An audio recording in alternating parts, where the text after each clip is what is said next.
And just like that, we're live. Hello, everybody. I don't know. There we go. Hello, everybody. Welcome. It is UK Cowboys TV, episode number 77, season 2. It is, of course, the pre-game show against the Giants, which kicks off this Sunday at 9:25 p.m. in the UK. This week, we've got 2 of the members of UK Cowboys with us to help me break the whole pre-game menagerie of the show down. And it is the salt and pepper of the crew. It is, of course, Paul and Mr. Graham Wilson. How you doing, guys? Not too bad, Good. man. Good. Not too bad. Just try to forget what happened last week. Yeah. But the good thing is our post-game show that we had with Rob Phillips at the beginning of the week, that was the big heel. Yeah, that was a great show. Like, having Rob on the show was fantastic. Yeah, a lot of fun too. Our national soccer team's currently trying to get us to the Euros, but we'd rather talk Cowboys football. So it's all good. Well, for good reason. Because at least we know we actually admit that we are absolutely crap. Not the Cowboys, just in case anyone's actually watching, by the way. Yeah. Scotland national soccer team. All right, that's what I'm talking about. So, and yes, we do suck. Who you guys playing? Israel. Yeah. Oh God. Yeah. So, God help us. God help us. Yeah, so we'll start off, guys, breaking into some of the news and information that's been coming out. The real big news that has come out so far this week is, of course, Brandon Carr. He's been given the boot. Yeah, I heard about that. So we'll get into it. I'll get what you guys think of it all. Now they're saying that they've parted ways with him because Anthony Brown is imminent to return. You know, he's an above average player. We're a below average defense, so he's going to be our star player. So a bit of the news that came out was he got in a bit of a discussion with the coaches, bit of an argument enthralled, heated conversation. Off he went. You guys hear anything about that, or you got any take on that? No, not really. Not really. Nah. To be honest, I think with Brandon Carr, it kind of got to the stage where you're going, we kind of pulled him off the street a little bit, and if he was really such a big talent, he wouldn't have. He would have been in a camp and then possibly be a starter by now. I don't think it's any. Like, if they're going to bring Brown back in, then it's to me it's an upgrade, which we sorely need, just so long as Brown can stay healthy. What was that? You hungry, Paul, or what? It's the dog. Jesus Christ. All right. Also, we'll look at some injury news, guys, as well. So, first of all, the big one, Joe Looney is definitely out. Could be out for quite a while. It's an MCL sprain. That does mean, of course, Tyler Badass gets to continue on. That's looking like it was a very intelligent and healthy draft pick this year. What are you thinking? Yeah, what are you guys thinking of Tyler? I mean, to me, he's holding his own. He's doing his job, and that's all we can ask for right now. I said way before the season, it wouldn't surprise me he would get the starting role at some point during the season or in the future. So maybe a lot bit earlier than expected, but hey, I'm happy because he's coming through the same rank, the same schooling as Travis Frederick did.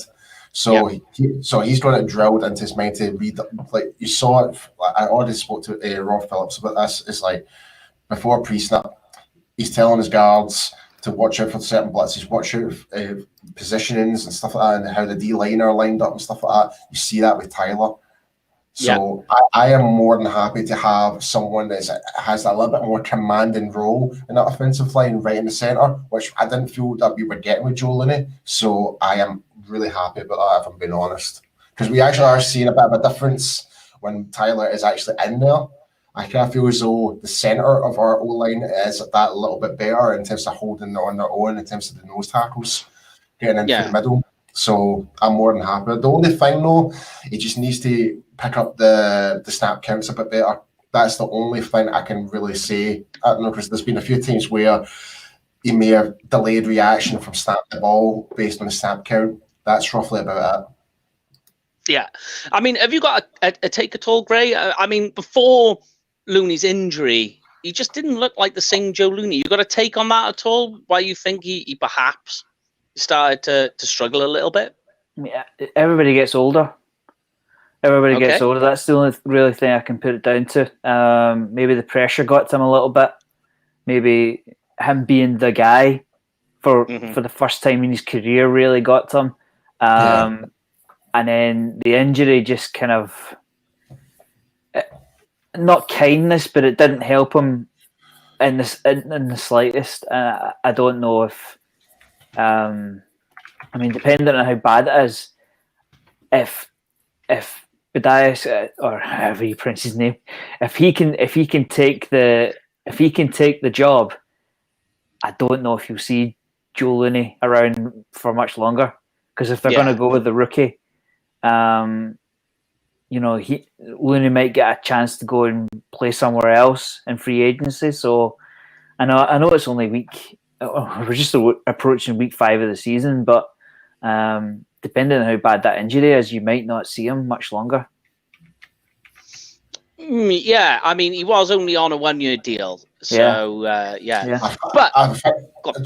funny that you just mentioned. I find that's why we've kept him on a 1-year contract. Is that obviously that they will look to bring someone else in. Yeah, and that's why I think Tyler is the future going forward. Yeah, definitely. He is a work in progress, obviously. I mean, he's not come in with any kind of draft fanfare. Like first, was it a 4th round pick we used? 4th round, yeah. Yes, it was. He did fall a little bit with reason, but the only way it was mostly due to injury, though. Yeah, the only way you can he was very injured in his last year. So, and I always say it, and so I'm going to stick by my guns. When it comes to defensive and offensive linemen, you've got to give them time to not just learn the speed of the game, but bulk up as well. You got to remember, these are college kids. And they're trying to get into a man's game, So give them a chance to bulk up, put some sand in their pants, as they say. But on some good news, we just mentioned him, Anthony Brown. He is imminent to return. And on some other good news as well, is Leighton Vander Esch is looking very close to coming back. Ooh. So there's some good news coming out of... Yeah, finally. But there's also something else thank you very much. As people are bringing in the comments, I was thinking there was something else. And luckily enough, Lorne Callahan saved my ass. Tyrone Smith. Tyrone Smith is looking to get shut down. But it's iffy. We don't know what's going on there. We'll try and get some more information on that, but it is looking like before we came on, what I saw was they said Tyrone this time last week, he was further along than what he was this week.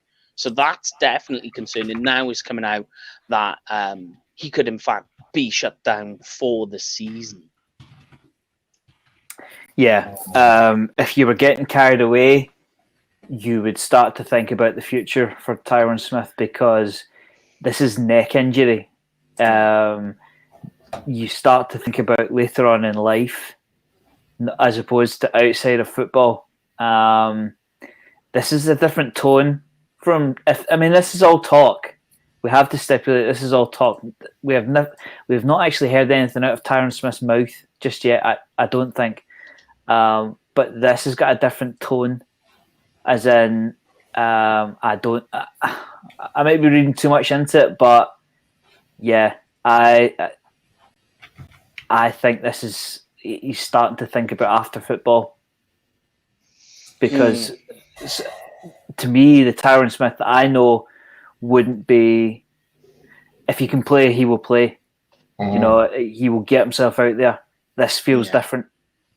Yeah, it kind of feels the same. I know I hate to say it, be the breaker of doubt, like often not news, but I'm kind of getting the same vibe when it was like Travis Fredericks last season. Yeah, and I mean, and it's kind of pretty obvious that because we keep saying we're going to try probably at best get 12 games a season out of Tyron, like give or take. Yeah. And I think he knows, and the Cowboys are already kind of maybe looking towards getting an offensive tackle next year, either through free agency or through the draft, whatever. And that primarily, my personal opinion, I think we should get an offensive lineman in that draft because there's supposed to be really good ones coming out next year. There are. Yeah. There's a handful, and hopefully, knowing what's going on with Tyron as well, the coaching staff can get locked in their mind about what they're going to do and not play Terrence Steele in the wrong position. Yeah. Hopefully they've learned that lesson. Yeah, that's all we can do. Right, guys. Okay. Let's get on to the Cowboys offense then. All right, guys. So first of all, the first thing coming out the gate is people are complaining about... Why? Well, what they're complaining about is Zeke's numbers. For you guys, is this a concern that his average yard per carry and the amount of fumbles that he's had on the season already a concern for you guys? Fumbles a little bit, but in terms of yards per carry, not necessarily, because when you've got a banged up O-line who are pretty much undersized in some positions, what do you expect? Like especially when it comes to the run game. So I'm not entirely concerned. Like you actually see it like when we actually do give Zeke a screen pass, you can easily gain 10 to 15 yards per average when you look at it. But it's all about the inside run game. It's the problem right now, and that's down to our guards and offensive line not doing their job properly, picking up the blocks. Yeah, but we are seeing that little bit better since we've had Irish in that little bit. Yeah, for me it's twofold. For me, it's like Paul said, you've got a patchwork offensive line at best. So I would love to see a stat at where Zeke's first point of contact was, because I bet it's behind the line an awful lot of the time. So he's having to shed a block before he's even crossed the line of scrimmage. The other point I can see on the drops and the fumbles. The drops for me was a one-off. I've completely forgotten about that. The fumbles was frustrating. I can understand. I can understand that, but on a couple of instances, you've seen the perfect technique from the defensive player. There's been a serious attempt to punch the ball out of there. And these guys are strong. Don't underestimate the defensive players he's coming up against. These guys know how to hit. So if they can get a hand on the ball, but like you say, every head coach in the NFL preaches ball security, and the fumbles have been a slight issue, but it took us long enough to find an issue with Zeke. And just because we've found one doesn't mean we need to drill him into the ground. I think it's been way over the top on Zeke Elliott.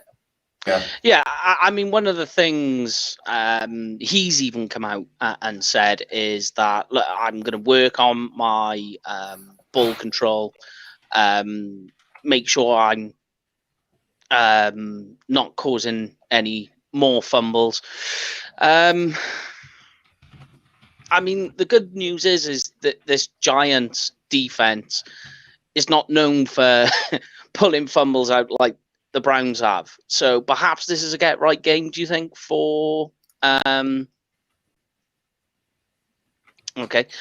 there's perhaps something Zeke can do going forward? I think we'll get a lead in this game, which should help. I mean, the amount of times we've gone... We bet bloody better. It's a giant. The amount of times we've gone 2, 3, even 4 scores behind. You don't run the ball when you're 4 scores behind. Mm-hmm. The run game goes out the window. So even that's going to contribute to Zeke's numbers. I just think people are being really, really down on a special player. They really are. And I know.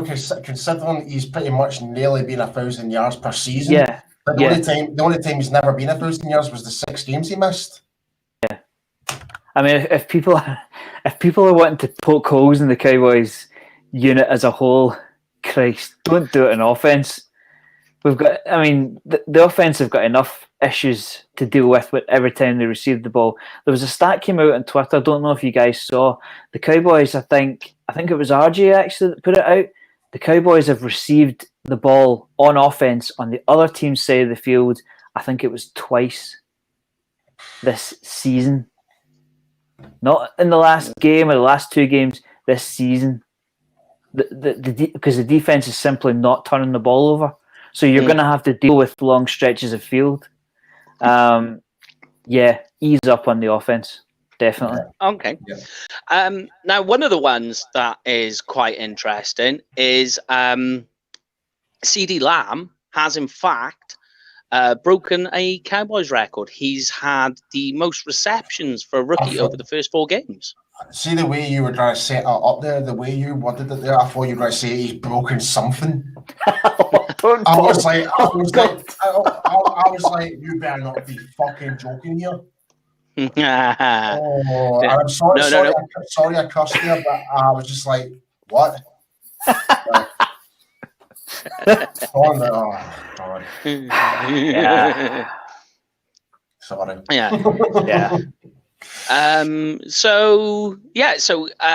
This though, I think, I don't know what you guys think. Again, perhaps we see Amari Cooper with multiple touchdowns. What do you reckon? Yes. Plain and simple. Yes. I mean, the safeties are pretty good, but their corners suck. And I think you're going to see some big numbers out of Cooper. What are you thinking, Greg?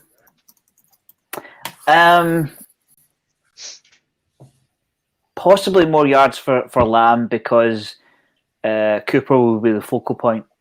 In one particular fantasy league, I started Gallup over Lamb, and I regretted it. Not that Lamb can't keep it going. I just think that on Sunday in particular, Lamb will be he'll be the main stats guy, if you like. I could see him being the top receiver. Michael Gallup seems to be the kind of. I don't want to be harsh on him, but he almost seems the forgotten guy. But I tell you what, though, this is his coming out party this year. Like, it literally is. Like, Gallup's like.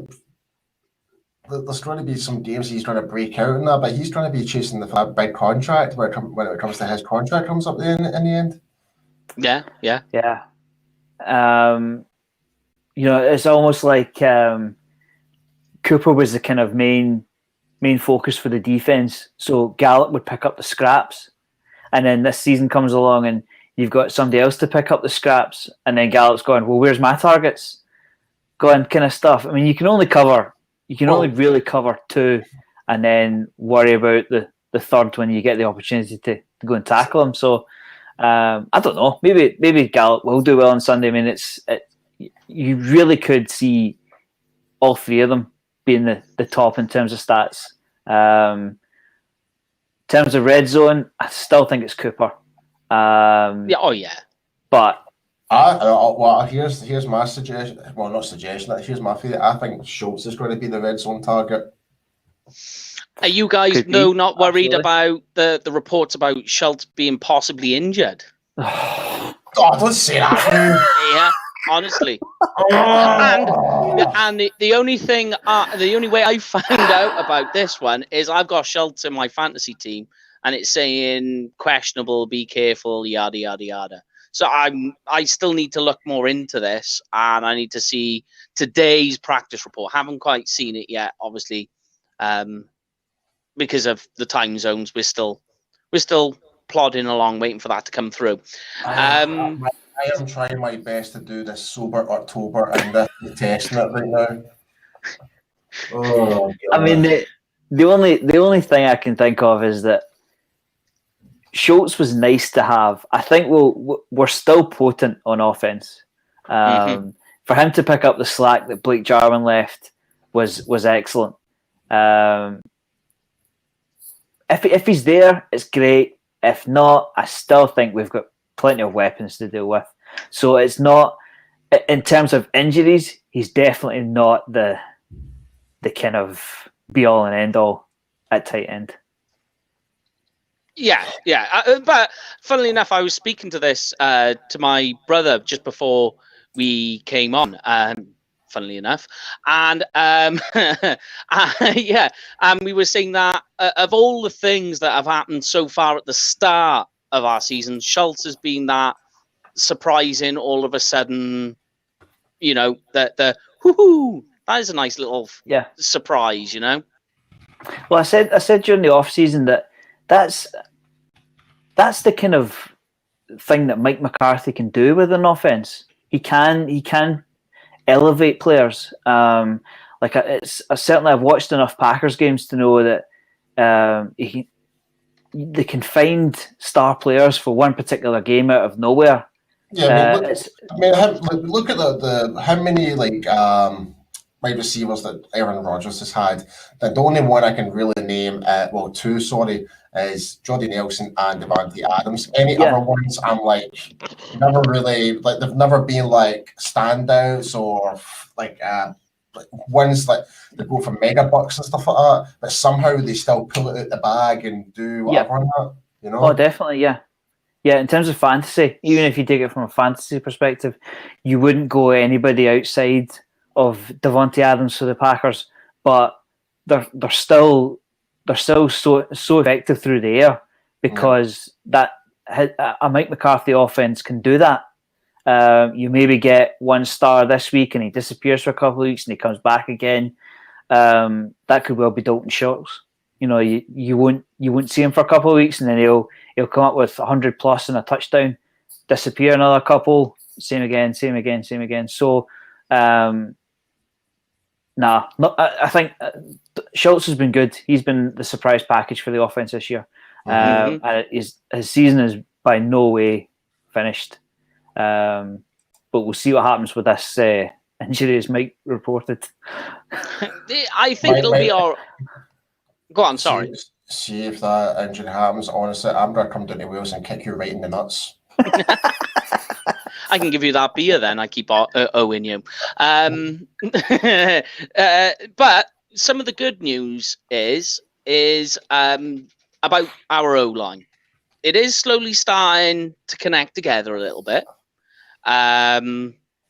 We'll have to wait and see on that one. But is there anybody on this Giants D-line that threatens that O-line for you guys? Do you think, oh, God, because to me, apart from Leonard Williams, there's not much really that stands out. Really, I'll be honest with you. I can't even name you one player in that defense, and I couldn't even really bloody care because the Giants are a trash organization, trash team. I don't care. Honestly, I don't care about them. For all I know, it's Daniel Jones can jump off a cliff. For all I know. Well, we'll get to the Giants' offense, but because one of the things that's cropped up for me anyway last week was we were just talking about Schultz, but I'm talking about the entire O-line in terms of blocking. The thing that stood out to me was although Schultz has got better at pass catching, he hasn't got good at blocking, which is really random, which is what he was known for. But what do you guys make of the entire O-line in terms of how you think they're going to be able to stack up against the Giants' D-line? Just be better than last week. So that's all I'm saying. Just be better, honestly. Just be better. Learn from your mistakes, and this is something that we kind of talked about, kind of briefly on Tuesday's show with Rob Phillips. It's like, is not just from offensive line, but all the players, are they getting enough film time to study who they're up against and to evaluate what their mistakes are?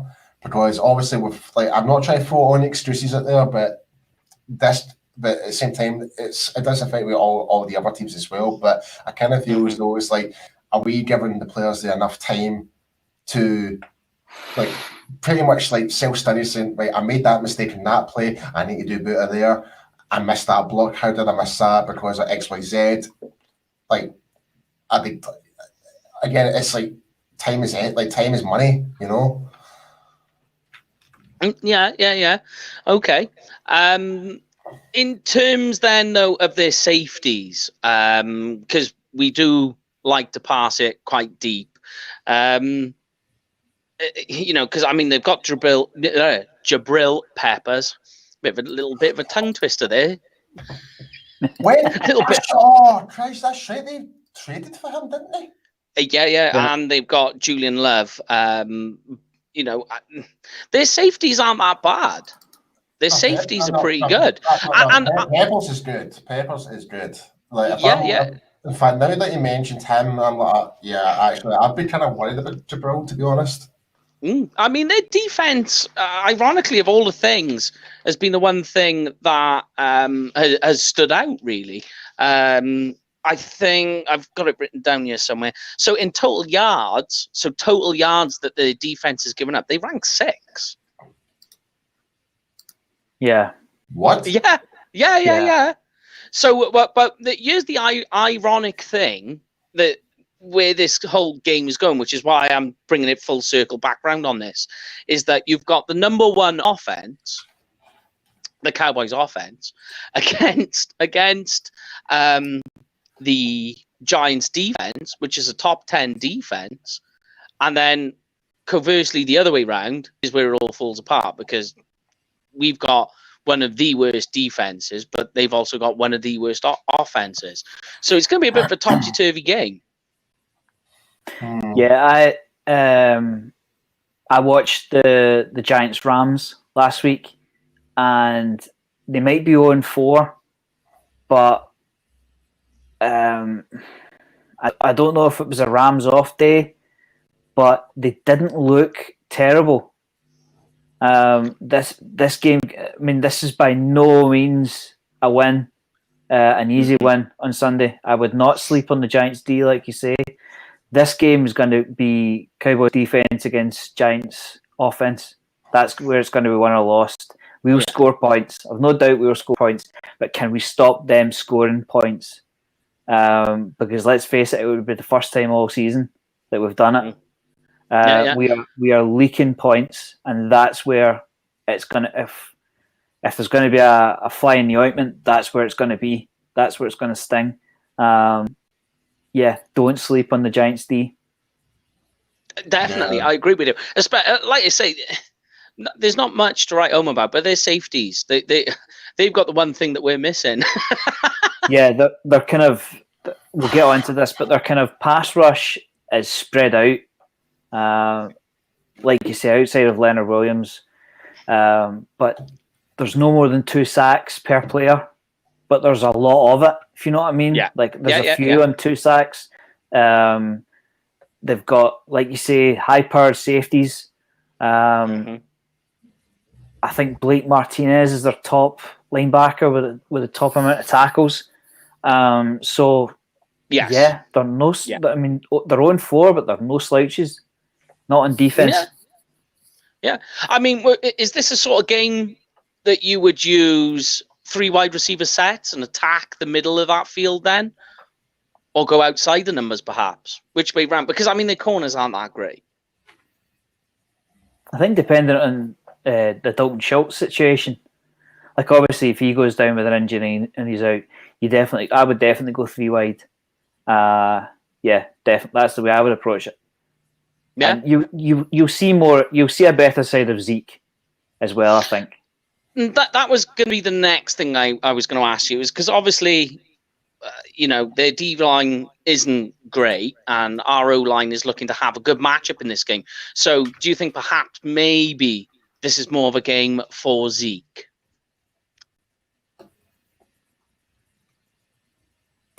Yeah, I think this, like we said at the start of the show, I think we'll get a lead in this game. I mean, goodness, we could all do with a lead. A 2-score lead would be even better. If we can get that, we'll see more of Zeke. Yeah, I mean, I generally feel as though that this could be a game where we can take full advantage and Zeke will actually rack up the yards up this time. But yeah, I don't see it being like with the type of defense they've got. Yeah, I mean, like you said, like Martinez is the best player in the middle. So, I mean, I can definitely see definitely again beyond like maybe like 80 yards in this game, beyond that, and possibly a touchdown. I mean, if you're going to fantasy stats, that's still pretty decent considering. But yeah. All right. Well, let's get on to the fun side of everything then, and look at the Cowboys' defense. Now, I'm sure if you guys have got comments, they're flying in now. The comments. Look, as soon as we get on to defense, send us your comments on what you think about the Cowboys' defense, Mike Nolan, and even tell us what you think the score is going to be, the final score. But let's get into. We was talking about the Giants O-line, D-line. I get my words out now. The Giants D-line being sucky. But what about the Cowboys? Because I'm sure UK Giants are doing their show, saying the same thing that we have, that their D-line sucks. We had last week against the Browns a fisherman running up on us. Are they going to do the same thing with their guys? Bloody hope not. But we could not be any worse than we were against that Burns team.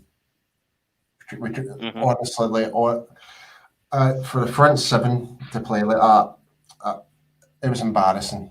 It really was, and especially when you've got the players that we've got.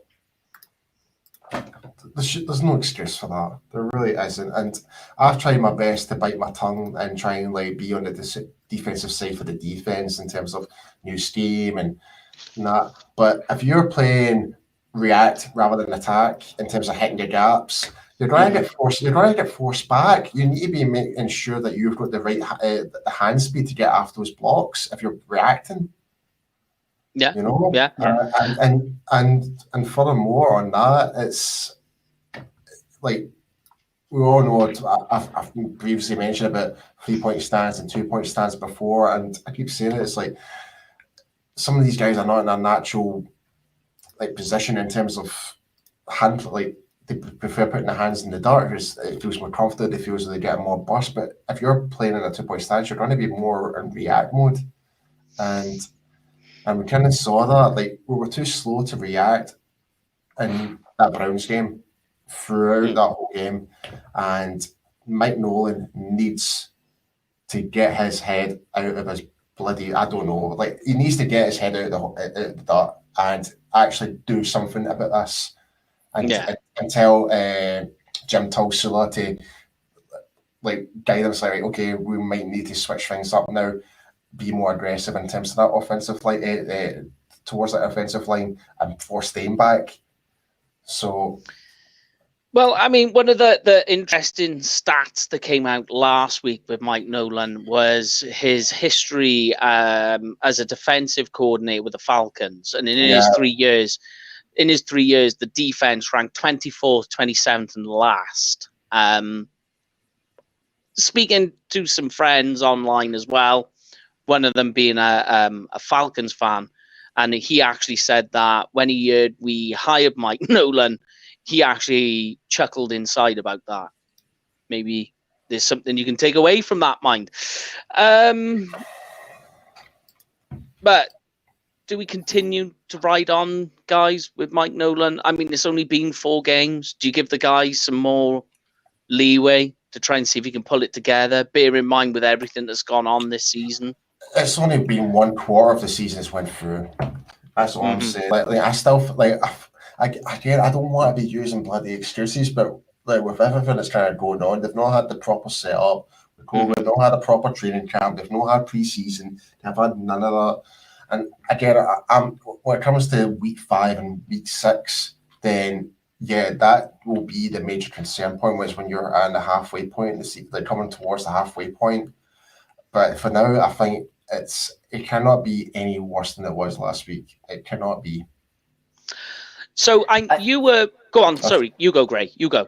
I'm gonna ask the viewers and the listeners to watch 2 videos if they haven't seen them already. One of them is Manny Acho's video, widely available on Twitter. The other one is Daniel Jeremiah's video, and they were making points that you can have any defensive scheme known to football. If your guys do not hustle to the ball and do not do their jobs properly, you could have 20 odd players on that defense and it would make a blind bit of difference. They went after Jalen Smith. They went after the D-line. They went after a safety in particular who ended up tripping 2 of his teammates. I can't remember exactly who it was, so I'm not gonna speculate. But 3 Cowboys players ended up on the ground with the ball carrier in the vicinity. It's not good enough. I agree that Mike Nolan needs to pick things up a little bit and make players accountable, but you could have any defensive scheme in the world. If your guys are not going to hustle to the ball, doesn't matter. Yeah, that whole scenario with that last play really annoyed me, especially with Jalen Smith and Joe Thomas. Joe Thomas actually attacking the wrong player for start. Not even the ball carrier. He had the chance to take Beckham out the game. Like, he was right beside him. But he went after the wrong player. And once Thomas took him out, Jalen's waving his arms about like a headless chicken, then realises, oh crap, now I start chasing after him now. It's not good enough. Yeah, there was also one for the Beckham touchdown. They focused on again, I apologise, I can't remember exactly who it was, but there was a Cowboys player in the vicinity and he didn't go after who was it that threw the touchdown pass? Was it Jarvis Landry? He didn't go after Landry. He stayed on his block. Yeah. I mean, Landry's not going to run with if Landry ends up with the ball there, he's not going to run with it. He's going to end up passing because I think was he a college QB or a high school QB? So there is a bit of trickery about that Browns defense. And if he ends up looking downfield with the ball in 2 hands around his chest, he's not going to end up running with it. He's going to throw it. Yeah. Well, we're not going to expect that from Daniel Jones. Let's be honest. No.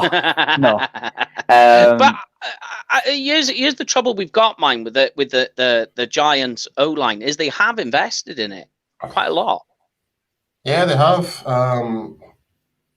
But at the same time, it's like I don't think they're getting the right coaching. Like, they're still making really bad mistakes as well. I think is Jones still not like one of the most sackable quarterbacks in the league right now after week 4?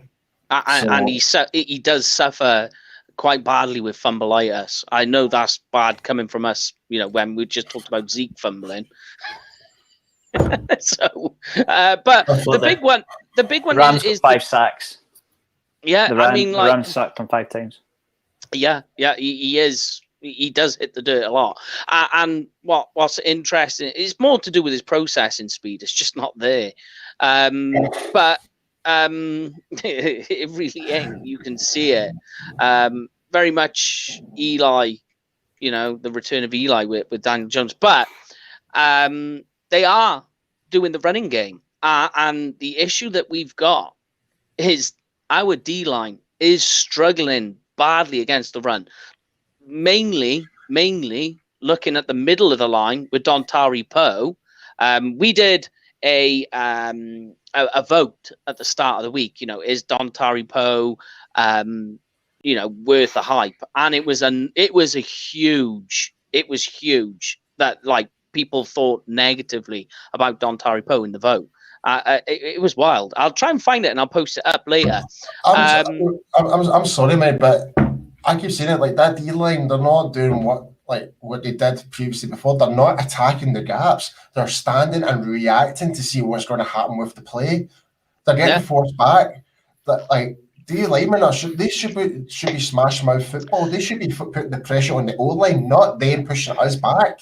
Yeah, the issue they're not getting off their blocks. Oh, well, that's it. Tristan Hill should not be I don't know how many times we saw that in that game. Don't give it a name. Hill's actually done all right considering from last season where he hardly ever played to where he is now. But he got ragdolled through that whole game against the Browns. I don't expect this being the same scenario during the Giants. I don't expect that, but we need to stop putting the hands above and read and react, then throw the hands. We just need to attack the gaps and be the first person and try and get to the ball as quickly as possible before the gaps actually eventually open up. Sorry, I keep hitting my microphone there. I'm sorry, but for me, it's a little bit common sense. Get to the ball ASAP. Do not give them the leverage to force you back. My understanding of defensive football is that it doesn't really, when it comes to defensive scheme, it doesn't really matter to the D-line. Their job is to go and tackle the ball carrier, basically. And I've kind of skirted around it. I've tried not to engage too much with it on social and on Sunday nights in the group and on here. But Tank Lawrence, I love you, but you have 0 sacks on the season and $20 million per year. I'm sorry, it's not good enough. If you are injured, sit out, get better, and come back for us the week later. But I think we need to look at stats in particular. If you're gonna pressure the QB, fine, but QBs can still score touchdowns whilst pressured. That's why they get the big bucks. We need to start calling people out, and Tank Lawrence, because of that huge salary, is one of them. 0 sacks on the season. It's funny that you mentioned Tank Lawrence there. Someone posted, and you're gonna laugh at this, right? So 20 million per year he's on, roughly. Is that correct? Yeah. Yeah. So someone posted a picture comparison of our old defensive end, Tackle Charlton, who's now with obviously the Chiefs. Yeah. Right. And so he has 2 sacks. He's got 2 sacks, half, I think it's a quarter of the reps and $600K salary. Yeah. Yeah. And he's actually, I think he's still actually, I know it's not much, but he's actually costing us on dead cap as well, I think. Yeah, and we talked about it earlier in the show. There are 3 Giants players on 2 sacks, and they're not getting $20 million a year. You talk at Tank. The argument is Tank receives all the notice on the defensive line. He's the focal point. He does, and in that respective, yes, but he should know if he's playing especially on the strong side of the ball, he needs to be hitting those gaps attackingly. It doesn't matter if you're a 2-point or 3-point. Yeah. He needs to be the first person to get the leverage of that offensive tackle, regardless if you're going inside the gap or outside the gap. It doesn't matter. Yeah, I mean that's the argument that I will put up for Tank Lawrence. But you see it across the league. Joey Bosa, huge money, still getting the sacks. Aaron Donald, huge money, still getting the sacks. They're getting all the focus, and they're recording sacks. I mean, I get that he's getting to the ball. He's getting QB. I keep hearing about this QB pressure. These guys are the quarterbacks in this league are the best 32 quarterbacks in the game. They can deal with pressure. That's how. But you know what I mean. They're paid multi-millions to deal with pressure. You know, there's a difference between QB pressure and putting a QB on the ground. Yeah, because if he's on the ground, he doesn't throw the touchdown pass. If he doesn't throw the touchdown pass, it makes the corners look better. But because Tank isn't getting to the QB's getting longer to find the corner then to find the receiver, the corner gets more criticism, and it snowballs. Snowballs from there, and then all of a sudden we're talking Mike Nolan's defense is terrible. It's all linked together, and I think we need to start looking at the people not being who they should be. And DeMarcus Lawrence is one of them. If he is injured, sit out and get better. There is no point in taking Tank Lawrence off of a red zone play, third down, because I can't remember which game it was, but somebody was in the red zone and Tank Lawrence is standing on the sideline. Here's a question. I want to get your thoughts, and I want to get everybody else's thoughts who's watching this. Should Bradley and A should be getting more game time?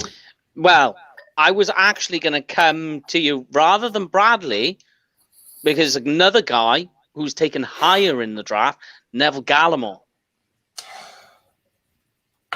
Yeah, fair inside. Yeah, we haven't seen him.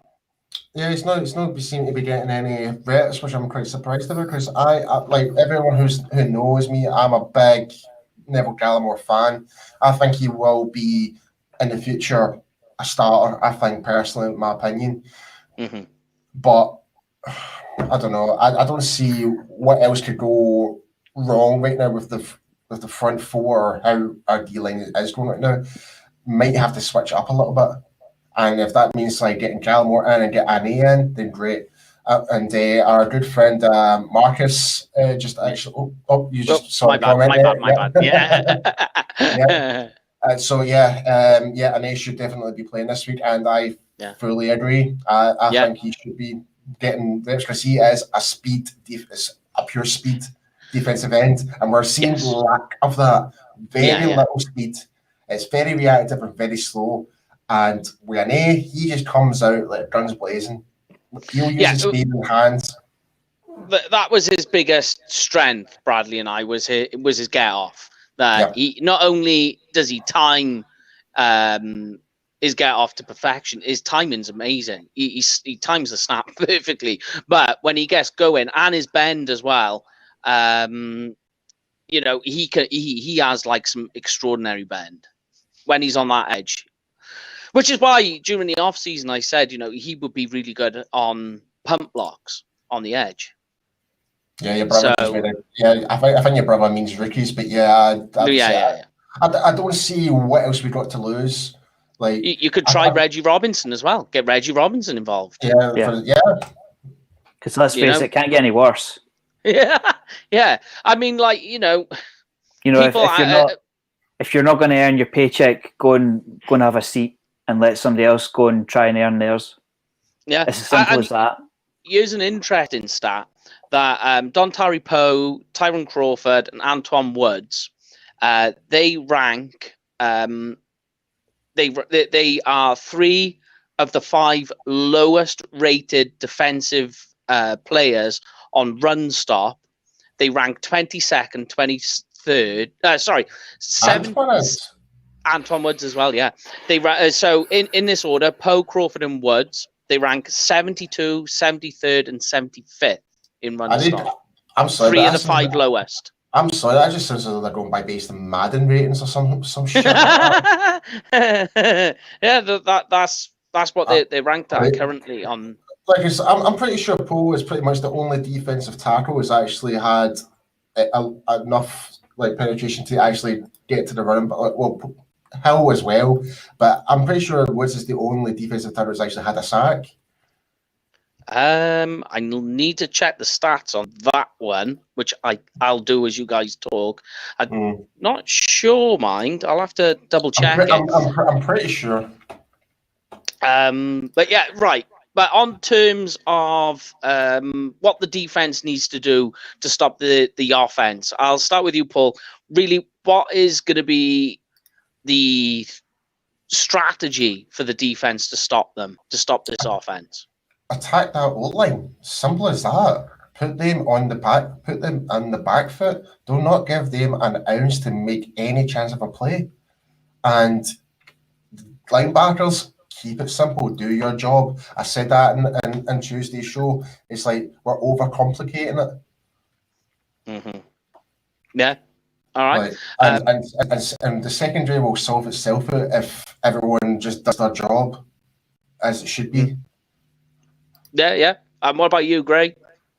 Thanks, Marcus. What's to be? Yeah. Cheers, Marcus. Yeah, I have to agree with Paul. If at least Alden Smith can return to a little bit of form, he has 4 sacks on the season. So if we're going to get a sack, that's where it's going to come from, because it's not from a 20 million stud, not on past evidence. If you're based purely on the numbers. I'll tell you what. I just hope this is the game that D-Law actually comes out. Absolutely, yeah. There will be. I will be first. I will be first in line to eat my hat if he comes up with say two sacks on Sunday. I'll be first to eat my hat. But and I fight with all of us. Well, do you know what? Do we there's think no evidence for it? Yeah. But do you think this is going to be because people say the old get right game? Do you think this is a get right game as well for Jalen Smith, who's been taking a lot of flack this week? I don't know, man. Like, I don't know how to answer that. I really don't. Like, the thing is with Jalen, he just tries too much. Yeah. Like, see if he just does his actual assignment, like his actual gap, like focusing the gap that he's supposed to be looking out for, and let Joe Thomas do what he's supposed to do. Unless it was that last play in the Browns game, I can forgive Jalen that one. But in terms of acting, like if he was chicken and strolling about, no, I can't forgive him for that. But in terms of in general, if the guys would just actually gel together a bit more and actually trust each other, would it actually be in a better situation here? Yeah, I just wonder if Jalen's been found out a little bit by being the guy. I mean, in the past he said General Lee, he said Van Der Esch. Those guys are gone. Is he kind of floundering a little bit? Yeah, is he trying to do 3 positions at once? To me, it's processing. Again, we talk about processing speed. For me, that's exactly what it is. I think by looking at some of the things he's doing, he's freelancing. He's freelancing what he's supposed to be doing. He's no bloody Jamal Adams. Come on. Yeah. That's the thing. That you're okay. I don't mind a linebacker freelancing, right? If you see something on the field, at the end of the day, you're on the field, you've got the closest view. So if you're that linebacker and you see something and you think, no, I'm going to freelance this play, then do it. But if you do, make sure that you're in the right position, doing the right play, doing the right thing, and that you're not the reason the play goes south. And that's what I think Jalen's doing. And it's all about processing. That he's got the physical attributes. He just hasn't got the mental attribute to know when to pull the brakes on what he's trying to do. Well, that's another thing I was just going to bring up. It's like we're being absolutely shocking at tackling. So we have so again, it's all down to the players. The players we're calling out are the big earners. You know, nobody's calling out Thomas, for instance, for not being the guy. It's because of their salaries, because we need them to be the guys. I mean, it's a salary cap game, and if your big tickets aren't doing the business, you're going to suffer. And unfortunately, Jalen is now in that camp because of his deal. Yeah. So, give me your final predictions then. What do you think the score is going to be? Oh God! Right. Okay. Graham, you go first. I need to think about this one. Do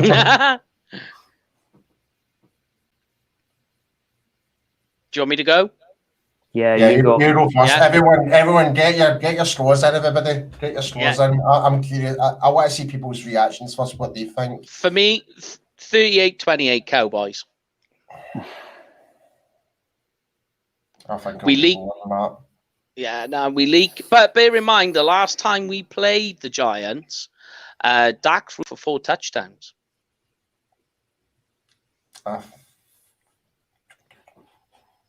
So we've. I'm nervous. I have to admit, because we've been so confident that it's going to be the bounce back game, and it's not happened. They don't have. Like I've said a few times on the show that the Cowboys' defense of late revives running games. It would not shock me in the slightest if Devontae Freeman ran for over 100 yards and 2 scores on Sunday. That's what I mean. It wouldn't surprise me in the least. I completely agree. I'm nervous. I'm nervously going to say 28-21 Cowboys, but I'm nervous. See, I'm now kind of thinking more towards 35-31.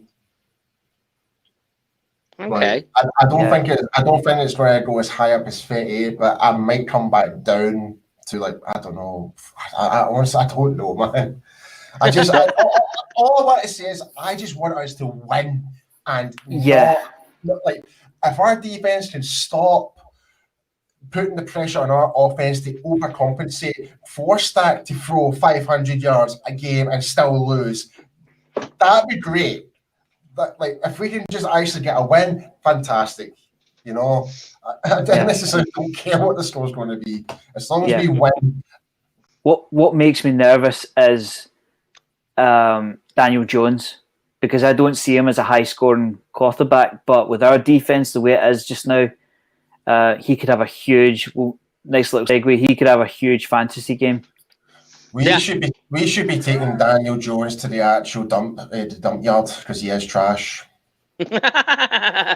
Wow. Right. Okay, guys. Let's get into fantasy. And funnily enough, we've got Marcus talking to us, and me and Paul are actually in a Cowboys 4-0. I am 4-0 in the league. Yeah, so Marcus is with us in that league. It's basically just a Cowboys Creators League. You'll have to join us next season, Greg. Get involved with it all. It's a good laugh. They're a good bunch.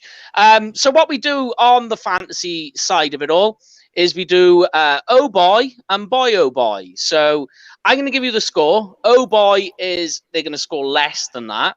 But what I want you to do, guys, is elaborate, right?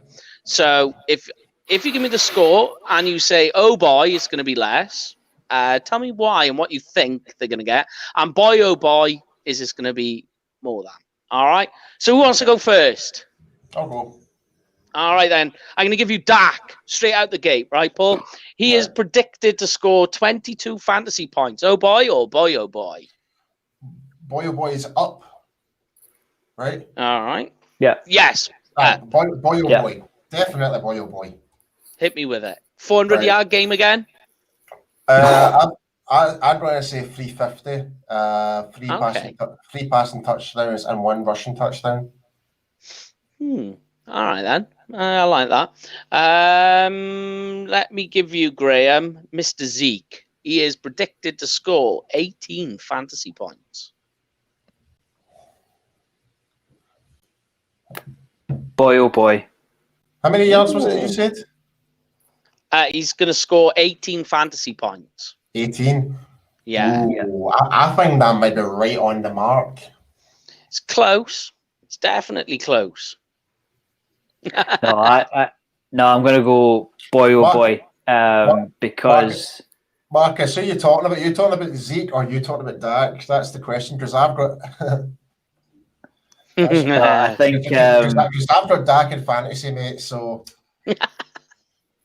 I think my team out on COVID. We're going to see the spoon fed a lot on Sunday, because if there's one player to bounce back from a bit of criticism, it's Zeke Elliott. I see us wanting to control the clock.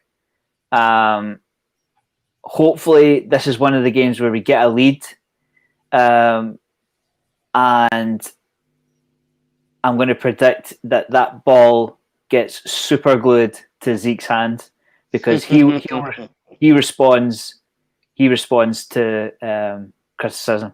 I would say that he gets at least 21, 22 points. Yeah. Yeah, so everyone's kind of feeling the same. 18 points is roughly about, it's kind of like, it could be a little bit less, it could be a little bit more, because I reckon when you kind of add it all up, Zeke could get 2 touchdowns and go for 60 yards, and that will still come up to 18 points essentially. Yeah. Maybe even more. So, like, there's a lot of things. So, but yeah, it could go up, it could go down. But I think 18 points is a good, accurate prediction. All right, Gray, I'm going to stick with you. Cooper, he's actually. I just having a little perusal while we've been talking. He's actually ranked as the #1 wide receiver this week.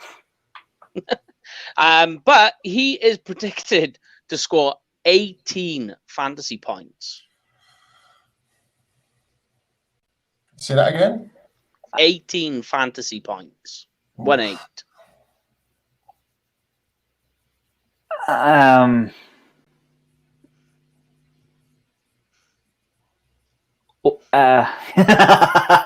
right, I tell you what, to make it easier. Less than. Okay, less than. Only because Zeke and Lamb have such good days.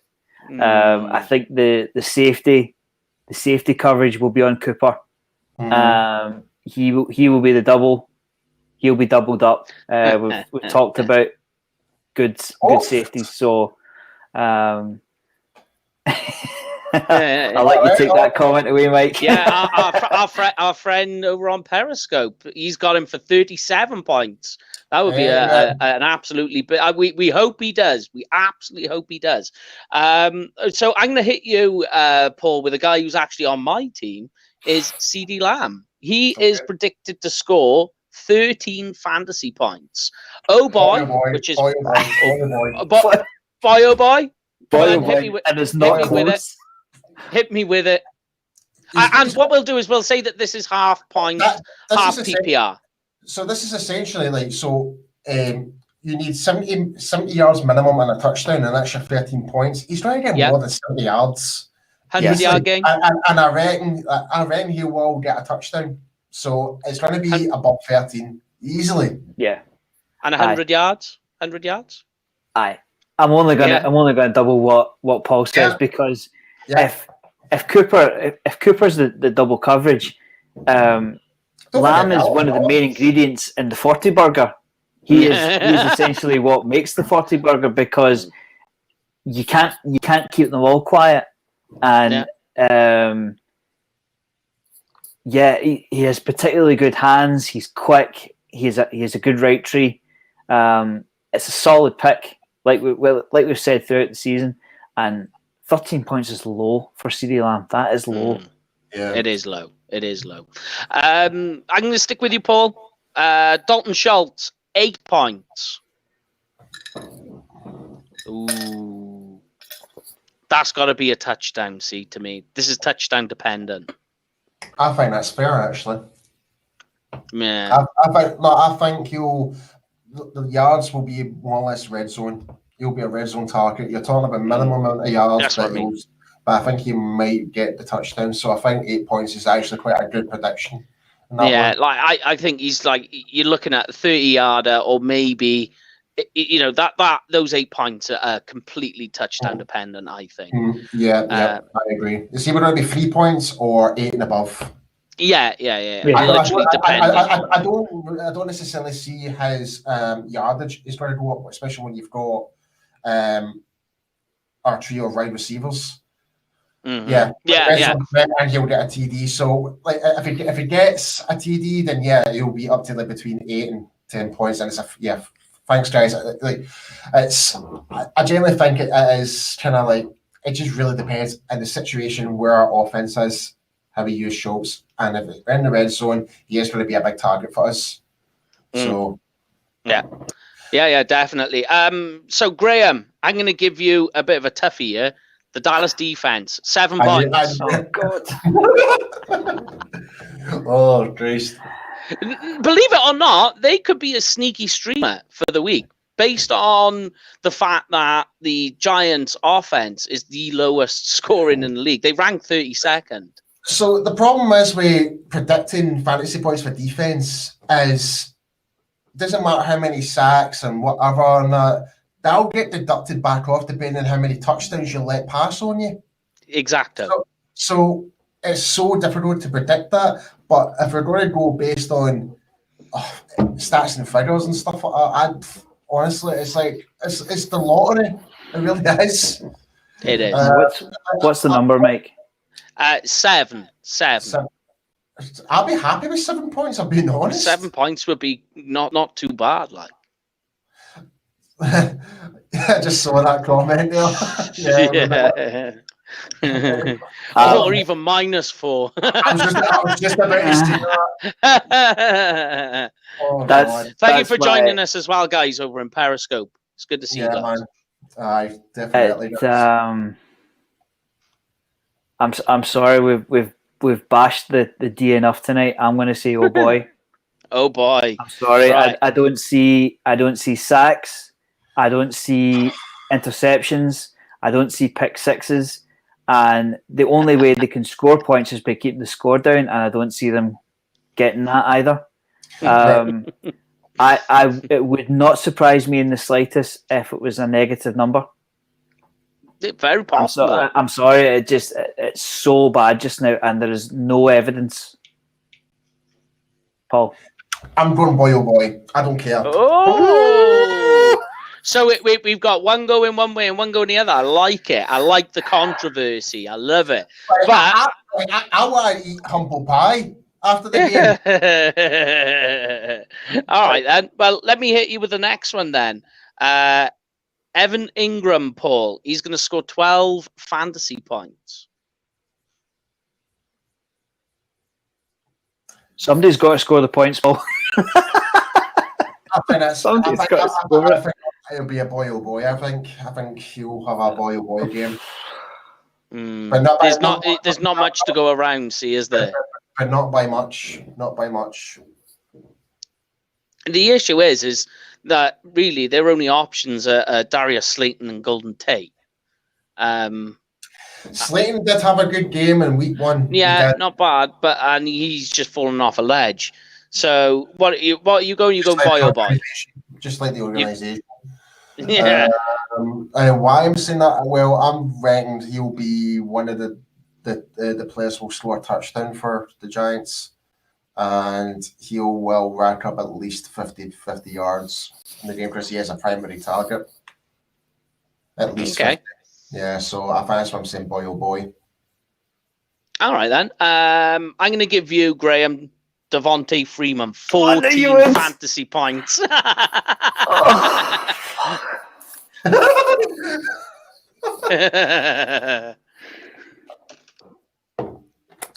right. Sorry, tell me it again. I was stressing too much. Tell me it again. Do you want a different one? Yeah. No. What's the point? 14. 14? Yeah. Even? Yeah. Who predicted that? These are official numbers from NFL Fantasy.com. What the hell are they smoking?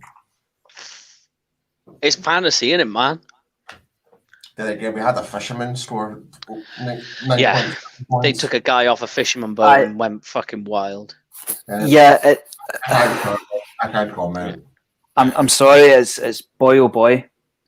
Like I said earlier on the show, the Cowboys D revives running games, and it's maybe not the obvious choice in Saquon Barkley, but somebody's going to run on this defense. Whether we like it or not, somebody's going to punish the defense. The only way I could see Freeman not getting to that target is if we get an early 2-score lead, and then they'd start to stress a little bit. But Freeman is going to if I was to go even closer, I would say 110 yards and 2 touchdowns. Because like we said a couple of minutes ago, they don't have a great throwing game. So if they're going to score points, it's going to be through the run. Freeman scares me. Yeah, and we agree with you there, Lloyd. Definitely, that seems to be the sentiment. And I'm going to give you the last one. You can finish us off and take us home, Paul. Daniel Jones. Trash guy. So we've got he's down predicted 17 points. Oh boy or boy oh boy? I think that's bang on. I would say maybe boy oh boy, but not by much. I would say a below 20. I would say maybe 19, because I think he'll turn over the ball and fumble it, right? And I will deduct points off him. So that's my reasoning behind that. I don't think he's going to rack up the yards because the run, like Graham was saying, Freeman's going to be running most of the time, and and they're limited in targets. So I don't see the yardage picking up at all. Like, the only person I think is going to get any yardage is Ingram, and I don't think it's going to be that much. So I would say boy oh boy, but just by a little bit. Okay. All right then. Well, there we go then. That pretty much wraps up our little pre-game segment from UK Cowboys TV this week. Make sure you join us on Tuesday with Brian and the gang. You'll obviously get to speak to them again. We do have a guest on. He was actually communicating with us tonight. He is coming on the pre-game show next week, and then we got more lined up. And a shout out to our sponsor, Cowboys Experience. If you're going to go to a game this year, if you can, or more than likely next year, make sure you book your tickets through Cowboys Experience. Number and information is on the screen now. Make sure you use the booking code UK Cowboys as well for a little bit extra. And obviously, a big one as well is send us your photos as well. We'd love to see what you guys are up to over there. You can imagine over this side in rainy Britain, we need some things, especially now we've gone back into lockdown to perk us back up. But yes, hopefully, well, I say hopefully, I am locking this in as being a surefire win. I know any given Sunday, yada, yada, yada. For me, it's a definite win, guys. I'm telling you, definite win. Confidence, positive mental attitude. I'm always positive. That could be a good and a bad thing with what you just said there, especially if somebody takes that out of context. Fuck's sake. Yeah. Sorry. Yeah. This is going to be the if there's going to be a game for the D to perform in, please let it be this week. Yeah, but please defensive line, please. I'm bald and as bad as enough as it is. Don't make it any worse. I don't want. I don't want to look like bloody Harold Bishop in Neighbours. Stand up and be counted, please. But yes, guys, we've run over slightly, but that's all right. We'll live with that. But make sure you join us. Game day thread going up on Sunday as well. Kickoff 9 p.m.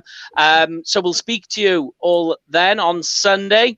But thank you as well for everybody who joined us, who liked, shared, commented. You guys are our MVPs. You are the guys who are our MVPs. The interaction is. Yeah, cheers to everyone commenting, man. Some great comments in tonight's show. Great, man. Keep it coming. Yeah. That's it. We will be here next week. As I say, special guest on the pre-game show next week, which will be against Arizona, but that'll be then. But from myself, from Mr. Paul and Mr. Graham, this is UK Cowboys TV pre-game show, and we'll see you all again next week. Go Cowboys. See you next time.